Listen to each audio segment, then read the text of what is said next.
Another call, 580. Hey, this is Dark Waters. Who am I speaking to? This is D-Doss What from up, D? VDLP. What's up, D Dizzle? What's going on, Chief? Nothing, man. Sitting Man, there smoking cigars, chopping up with people. Beautiful. I really enjoyed your last caller, bro. Like, he had my opinion different in some places, but he's got it dead on with these spirits that follow these physical creatures around. You know, I've been saying that for years. And they are definitely out there trying to lead people astray. And people leading themselves astray with their itching ears. But if I can give anybody a warning from having done this for 5 years, bro, just like that young man said, don't dive into the spiritual aspect of it, because you may think you're chasing a hominid, unknown Neanderthal or Cro-Magnon. That's not necessarily the case. These things have all sorts of weird spirits all around them. Well, bro, we've seen it. We've seen it. Yeah, we have. But so much so, bro, I think, and this is a theory that I have, just from looking at a bunch of footage, and you've seen it too. I don't think the physical creature is making itself invisible. You know what I'm saying? I believe that there's too many cases where people smack dab in the middle of their right mind encounter one of these physical beasts, and they say it just kind of phases out or disappears right in front of them. I sincerely believe them, but I don't think they inherently, this physical creature, has the ability to do that. I think it's these spiritual creatures around them. You know what I'm saying? Like, it's almost like they're working in tandem, or these spirituals, the demons, let's just call them what they are. These demons are shielding these things.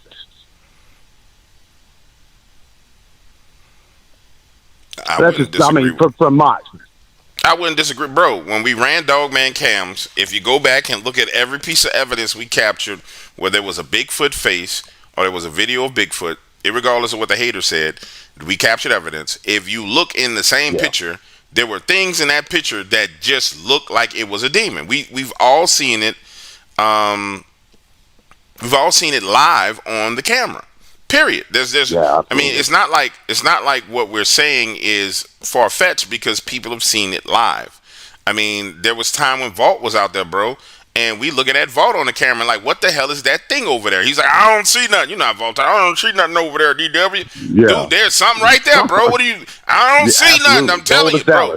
Yeah, straight up, it's there. So it's not like it's far fetched, because we've got the evidence. I mean, and so when we say that, you call it a theory. Yeah, it's you're right, because it is pretty much. There's multiple just from the Dogman Cams project. You're right. Mm-hmm. There's multiple case studies just within that project itself, not including all these great independent researchers, independent field investigators, and stuff that come back, and everybody writes it off because that's why it's not true research.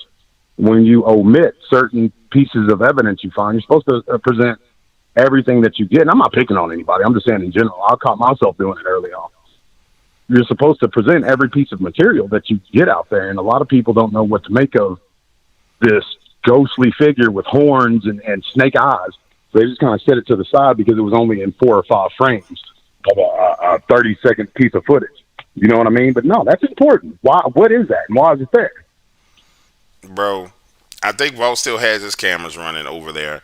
I know for a fact he sent me pictures back then. He sent me pictures of things that look like gray freaking aliens, all kinds of crazy stuff. Mm-hmm. So it's like, all right, that we know for a fact there's more to it than what we've been discussing, because of the fact that we saw it. Hands down, period. That's all it is to it. So there's no debating it, because we did it live. So there's no debating it. We did it live. So people can have their opinions, and I'm cool with that. But bro, we did it live. And when you talk, for example, if you were to try and poke a holes in it, nobody can say Vault wasn't a good investigator. He went out there, coming out of there with nosebleeds and headaches and sleeping for 3 days. Absolutely. So it wasn't like stayed a lot longer than he should have sometimes. Yeah, he's a badass investigator. He was out there in them streets doing it. So that wasn't a problem. So there was no holes to poke in that whatsoever. There's no holes you can poke in that project whatsoever when it came to the evidence that was captured. And then the ancillary evidence that was captured. I mean, there's just no hole that you can poke. So, people are gonna have their opinions. A lot of people have opinions, but when it comes to what we do here on the Dark Waters channel, man, I can back it up. I can go find the pictures. I'm pretty sure I can find a picture now where, in fact, let me see if I can find it because I'm pretty sure I still got the photos. The one that comes to mind. Do you remember the one and it was when the cameras captured that massive head of that giant right in between those two trees. Right, you know exactly what I'm talking about then. Like after the show, we were kind of chopping it up and we broke it down, and there was that, for lack of a better word, a devil, a demon. And I mean, it was straight, it was ghastly. You couldn't call it anything but that. This wasn't an anomaly. There was symmetrical features. You know, there was eyes adjacent from one another symmetrically. A nose in between that and the mouth. But those eyes, man, that's like... Hold on, I remember you were saying that you found it? Mm-hmm. Let me see if I can figure out how I remember you said that you don't even feel right looking at it, bro. And then I started saying that. It gives you a weird feeling. Let me see. Add image. Browse. So the concept that notion is off base is, to me, is just retarded. Like it's you can tell that to somebody else. You're not gonna be able to tell that to me, bro. I'm sorry. You're not gonna be able to tell that to me. I try to be pragmatic. You know what I mean? But we know. Is this it? Because it had. Let's see. Watch. The good thing is, all right, I got it on the screen right now. So you got the white box, ladies and gentlemen, where the Bigfoot head is. Vault identified. No, it was Vault and Wendy Wilson who saw this. So that's the head right there in the white box. You see this hooded thing in the red box, and then you see this thing with a symmetrical shape, 2 eyes, a big old head, a nose right there. So it's not like when we talk about this, we don't know what the hell we're talking about because we did it. You know what I'm saying? There you go. Yeah. And I've seen it countless times. You see the hooded thing with the red eye, with the glowing eyes, and right there. You see what looks like a hood. You see that, and then, bro, you didn't see that any other time. It was after that you didn't see it anymore. We didn't identify that anymore. Man, so that's a wicked thing, bro. Yeah. So, and like I don't. People can say what they want to say, bro. I watched those cameras a lot, and I saw a lot of creepy stuff that was just insane. I'm talking about seeing stuff that when you see it on camera, the atmosphere in your house change. You know what I'm saying? Yeah. And so that's how I knew it was something. You know what I'm saying? So it is what it is, bro. Absolutely. You know what I'm saying? Homie. That's the message I'd like to give your audience, too. You know, that young man was dead on. Having broken down, and I've told you this before in private, but I'll say it in public because I have nothing to hide, and they need to be aware. If you are looking into the actual field research portion of it, like the camera projects, and you are taking and breaking down footage and trying to see what's in there, and there's astrophysicists and theoretical physicists at the CERN Large Hadron Collider in Geneva, Switzerland, that basically came out and said this same thing.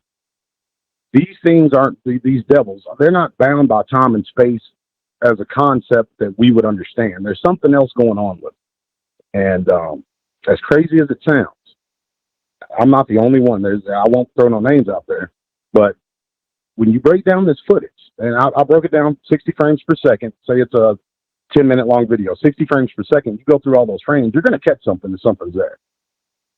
But the more you pay attention to these things, even in still or digital photos, the more they start paying attention to you. For instance, like that picture of that ugly devil that you got up there, something like that, looking from behind a tree, you can only see half of its face. The more you pay attention to it, the more focus you put on it, it'll become 2 eyes instead of 1. Now, I know that sounds crazy. If you go to the actual CERN website, I think it's under the theoretical physics part of it. There's this professor that explains it perfectly, better than I could. But there's something about time and space that these things are distorting or they're not, they don't adhere to. So I definitely, like you said, the atmosphere in your whole house will change. When you, like some of these ghost shows I watch, or I used to watch, I don't mess with that now. But when they have the EVPs or you see an apparition, like you feel it, that's because you are looking at that thing, whether it was filmed 5 years ago, you're seeing it in real time. So it's animating itself in real time. And that's why you'll hear of a lot of people who watch these ghost shows and who even look at the field research, like I'm talking about, break it down a whole lot. They'll start getting themselves in spiritual jams within their own homes, simply from just paying an overt amount of attention to it. Bro. So that's DDoS's public service announcement for the day. Just y'all be super duper careful. Mm-hmm. And if you're not careful, bro, what'll happen to people is what happened to some other people who decided they were going to go prance around in the woods and I'm looking for Dogman, I'm looking for this, I'm looking for that, and something followed them home. Some people call it the hitchhiker theory. They call it whatever they want, bro. That's why there's a limit to what I'm willing to do and how far I'm willing to go to prove a point. Because at the end of the day, my family's health and mental health is more important than proving a point to anybody. You know what I'm saying? I talked to enough witnesses to know without a shadow of a doubt what's going on, to know that there's more that goes on in those woods. And just from a perspective of the spirit of fear that hits people when they encounter these things, it's literally a spirit of fear. And every spirit is given and every spirit is received. And you can go back to the Bible and see it. When people get spirits, they choose whether they're going to take that spirit onto them or not. And when you choose to open yourself up to that, boy, all hell breaks loose. You know what I'm saying? That's why some people, I give you a perfect example. Let's use Vault of Nightmares. Vault would go his crazy ass out there and walk around and just walk. Because he didn't give to a spirit of fear. So he was the perfect field investigator because he would just go out there and do it. I'm going to go do it. I'm going to go outside right now. No, don't go. I'm going right now. Period. And he was a perfect example of what happens when you don't allow the spirit of fear to fall upon you. And it's just, but people don't understand those spiritual aspects of it, but they want to run out there and do stuff, and they have no freaking clue what they're doing, bro. No clue. No clue. None whatsoever. And that's the unfortunate part about it. These concepts that a lot of these, like History Channel and Nat Geo, concepts that they put forth about this creature are the information is very slim and incomplete, in my opinion. Because you ask any Native American traditionalist, which, when I started, that's where I got a lot of my information from, and coming back around, even looking at it through a biblical perspective, they were right about a lot of stuff. These things are spirits of some sort. The physical kind maybe as well. I have my own theories about that, as you know, but suffice it to say, if these physical beasts are running around with these demons attached to them or following them or whatever the case is, then they're just as spiritually dangerous as the spiritual creatures themselves, in my opinion. So, yeah, I'd absolutely have a double layer of armor on it. People just think I was crazy when I first started going in the woods, like 5-6 years ago, because I didn't carry a gun or anything. I wasn't afraid of them. They didn't put fear into me whatsoever. And I knew that, and personally, I think they could see them angels walking with them. I mean, it had to be something, because they would try to, at the very beginning, project fear. And I'm talking about these physical beasts, you know what I mean? With their little tricks that they would do, because they know that they are fearsome creatures to us. There's no doubt in my mind. But I'm not beholden to their nonsense. No, I'm with you, and that takes a special kind of faith. I'm not about walking around in the woods with no monsters. You know what I'm saying? I don't need to be testing God like that. I don't need to test my faith like that. I know what it is. I ain't about that action. I tell anybody I'm not about that life at all. But if I found my situation where I had to, someone was in danger, then we're gonna walk that out like Usher. You know what I'm saying? We're gonna walk it out. But other than that, I ain't playing around. You know what I'm saying? I'm not messing around. Yeah. And you know a little bit of inside baseball. Like I now having matured in my faith, I believe there's an absolute reason why the Lord dissected fear from me for that specific purpose. Because everybody who got close would project theories instead of giving that raw data as is. Even though they had legitimate encounters, not everybody, not even most people, but a lot of people, and these people have voices because they got close and they have evidence. But there wasn't and there's still not a lot of people who go out with the intentions like you.